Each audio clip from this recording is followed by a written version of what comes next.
Alex here with part 119 of the My Docket series on child custody and visitation. As my previous videos, I'll take this opportunity to direct my viewers to part 0 if you haven't seen it yet. That's the video that contains the detailed disclaimers and the underlying purpose of the series. Two things that I glaze over are, number one, not in the middle of this right now. My case is completely and totally over. It's closed. It cannot be reopened, and that's because my ex's parental rights have been terminated. Number two, the nutshell version as to the purpose of this series is to give my viewers one big example of my 8-year-long high-conflict child custody ordeal from beginning to end in chronological order. We go now into, let's see here, my motion for order to show cause. This is another motion. I briefly took a look at the title, and it's regarding communication between myself and my ex over the phone. I don't know for sure in detail what it's about yet. We will go over that very shortly, but what I will say is it probably has to do with what I talked about either last video or 2 videos ago regarding her use of a third person who is supposed to relay communications between myself and her.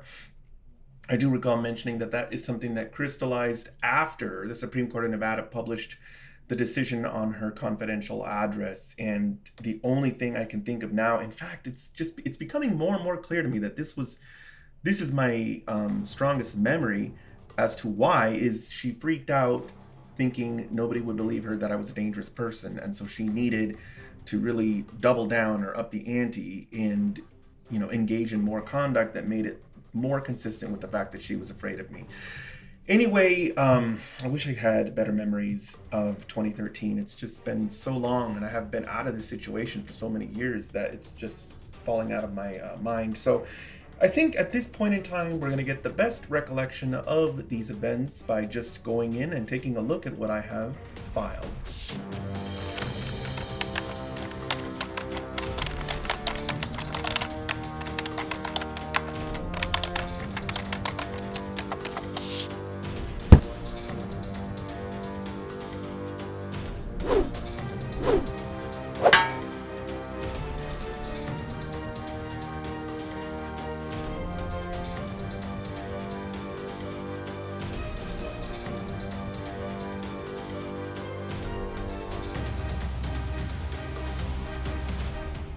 Here we have my motion for order to show cause, or in the alternative for an order requiring telephonic communications. Standard introductory paragraph. I introduce myself, indicate to the court that I'm appearing in proper person, and I file this motion to have my ex ordered to show cause why she shouldn't be held in contempt. Moving on to the summary. By the way, guys, at this point in time, I have this motion pending. I know I have that other motion for order to show cause pending, and I also have the petition for writ of mandamus against the government pending. So you can see that I practice what I preach, which is in the video, attack, attack, attack. If you have something that you need to file and it's meritorious, just file it. You don't have to wait and do these things one at a time or anything like that. Some people will get annoyed, like attorneys and judges, but the fact of the matter is that these decisions are reviewed on whether or not they have merit, not on the timing of the filings and not on whether you filed 2 or 3 of them all at the same time or you took your time. None of that stuff. That stuff is what I call superstitious. Those fears that people have, and it's not the people's fault. It's, in my opinion, mainly the attorneys and judges, because they weaponize those kinds of allegations against people, and so people start to think that those actually are the way that the courts operate. And the appellate courts, as I've mentioned previously, have stated clearly that being litigious is nothing like being harassing. Those are 2 different things. There are many people who are litigious, but everything that they file has merit and has to get resolved for whatever reason. Anyway, factual background. We have the 25th of October. This looks like a summary assertion, which is that myself and my ex share a common child. Yeah, that's a summary. Next assertion, also pretty much in the same vein. We both share physical and legal custody. Next allegation here is a motion to order. Oh wait, this is mentioning the previous one, I think. This is the previous motion to order my ex to turn over that documentation. Oh no, that's the 2009 one. Okay, so somehow this motion ties into that old motion. So I'm mentioning this 2009 motion to have my ex ordered to turn over benefits cards. Let's see what's going on here. On August 14th, 2009, she filed opposition. On August 26th, 2009, the court entered an order. This is all old stuff. On November 30th, 2009, I filed a motion to set procedure for non-emergency appointments and such. On December 14th, 2009, my ex filed an opposition to that. On January 12th, the court determined that the issue was ripe for review, and on May 10th, The court entered an order after hearing requiring my ex to schedule appointments and give me 14 days notice. Okay, so I can see now how this is all looping in. It's going to be a communication issue, which is what I suspected. Filed a motion for order to show cause on April 22nd, 2013. This is probably the most recent one, alleging my ex is depriving me of those insurance. Okay, yeah, that's exactly it. April 30th, 2013, in response to the motion, my ex schedules a dental appointment but only gives me 11 hours notice. Okay, this is all becoming more, I'm remembering all this now. And then on May 14th, 2013, I filed a reply to my ex's opposition describing to the court my grievances, and I go into detail here. This is all regarding the dental care and stuff like that. Let's see. Legal analysis. I'm citing contempt. This is a citation that I've mentioned several times. It's the same citation regarding how you need an order to be very specific for it to be enforceable. We have the next assertion here, which is that I appended to the end of this motion an affidavit in support of contempt, and discusses generally the requirement of affidavits for contempt proceedings. So this goes into what's required. You know, I can't remember if this is actually attached. I wonder if I actually did that or not. Next assertion is that that this case has become a never-ending conflict, and it's come to the point where my ex's stubbornness and refusal to cooperate has evolved into full-blown defiance of the court's orders. Let's see here. Alternative. In the alternative, I'm asking the court to order that when due to emergency circumstances, sufficient notice cannot. Okay, so this is a behavioral order, and I talk about why these don't work, guys, in the video gray areas. Take a look at that video if you haven't seen it yet. But this is something that the courts are more prone to do. They don't like to modify custody. They don't like to hold someone in contempt, so they enter these behavioral orders. In most cases, it's a monumental waste of time because the court can't police both sides. The courts are too busy. They only see a family maybe once every 6 months if that family is litigious. If they're not, then it's going to be once every several years. What happens is people just give up. They just stop going back to court, and the judges just assume that magically everything's working out now, which I explained isn't true.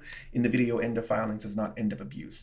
But yes, take a look at the video gray areas, and you'll know why these are usually a waste of time. They very rarely work.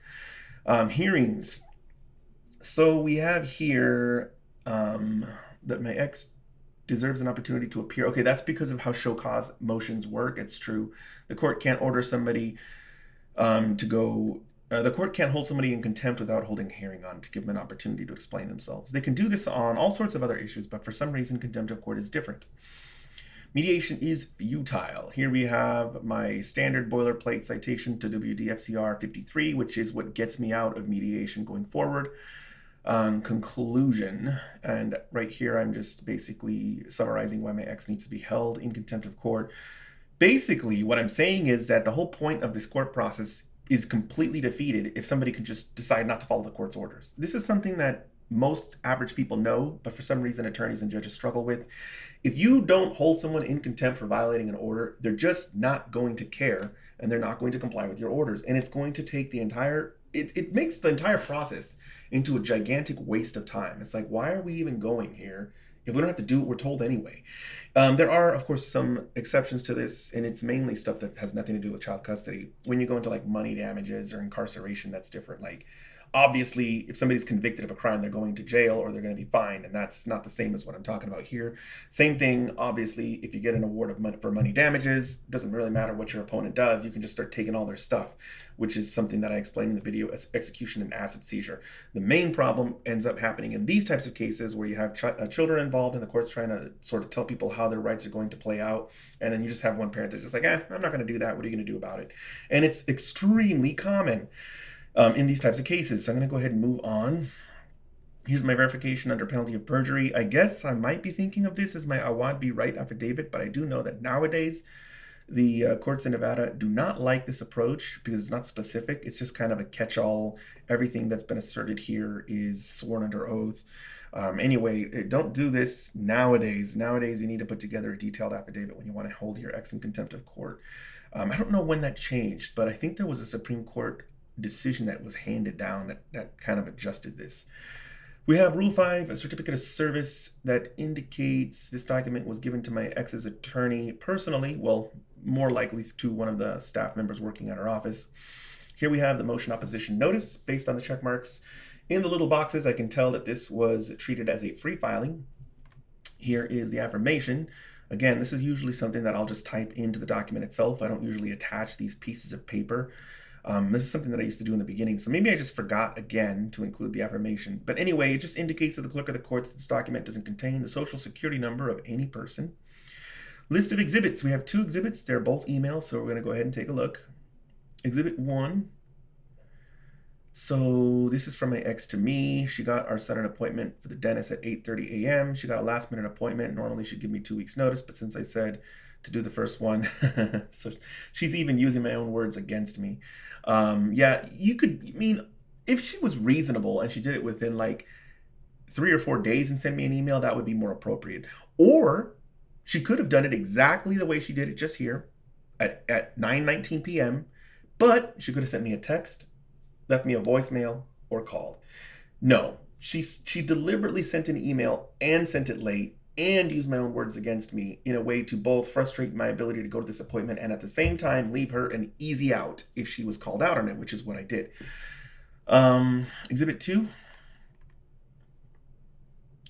Let's see here. So she says, wait a minute, let's start with me. I'm sitting and waiting until 12:40. I don't mind lateness. So this must be some other issue.